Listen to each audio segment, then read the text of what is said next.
Hi കൂട്ടുകാരെ, എൻ്റെ ഇന്നത്തെ ഒരു ദിവസത്തെയാണ് ഞാൻ കാണിക്കുന്നത്. രാവിലെ ഞങ്ങൾ വെള്ളമൊക്കെ കോരി കിണറ്റിൽ നിന്നാണ് വെള്ളം കോരി എടുക്കുന്നത് കേട്ടോ. അരിയടപ്പച്ചടലും ഒക്കെ ആയിട്ടുണ്ട്. രാവിലെ ഇച്ചിരി തിരക്ക് കൂടുതലാണേ. അത് കഴുകിയിടലും ഭയങ്കര ജോലിപ്പാടാണ്. രാവിലെ ആയി കഴിയുമ്പോൾ ഒരു സമയം പോലും റെസ്റ്റ് ഇല്ല. അരിയടപ്പത്തിടലൊക്കെ ആയി. അങ്ങനെ നിങ്ങളുടെ വീട്ടിലൊക്കെ ഇങ്ങനെയൊക്കെ ആയിരിക്കുമല്ലോ. അത് എൻ്റെ മോനെ കണ്ടോ, അവനെങ്കിൽ ഒരു നിമിഷം പോലും ചുമ്മാ ഇരിക്കാൻ ഇഷ്ടമല്ല. അവൻ രാവിലെ കാട് ചിരണ്ടലും തൂമ്പ കൈ കിട്ടുന്ന ആശാനെങ്കിൽ ഭയങ്കര ജോലിയെത്താട്ടോ. സ്കൂളില്ലാത്ത ദിവസങ്ങളിലൊക്കെ ഇങ്ങനെ തന്നെയാണ് അവൻ സാധാരണ ചെയ്യാറ്. നിങ്ങളുടെ മക്കളും ഇങ്ങനെയൊക്കെ തന്നെയാണോ? കമൻറ്റ് ഇടണേ കേട്ടോ. ഞങ്ങളുടെ അതിസുന്ദരമായ ഒരു സ്ഥലമാണ് ഈ കുന്നട. റബ്ബറാണ് ചുറ്റും.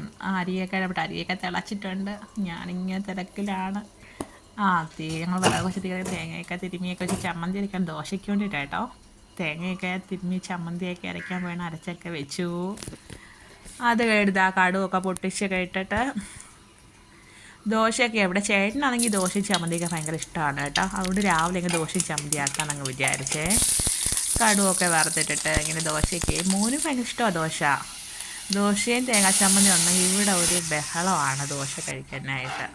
എനിക്കില്ല അങ്ങനെ ദോശയൊക്കെ ചുട്ടിങ്ങനെ നമ്മുടെ ഉള്ള സൗകര്യത്തിൽ ഇങ്ങനെ രാവിലെ കാപ്പിയൊക്കെ ആക്കിയാണേ ദോശയൊക്കെ ചുട്ട്. അപ്പോഴത്തേക്കിനെ മോൻ ദോശ കഴിക്കാൻ വന്നു. അവന് ദോശ എടുത്ത് കഴിക്കാൻ കൊടുത്തു കേട്ടോ. ഇപ്പം ഇത്രയൊക്കെ ഉള്ളേ.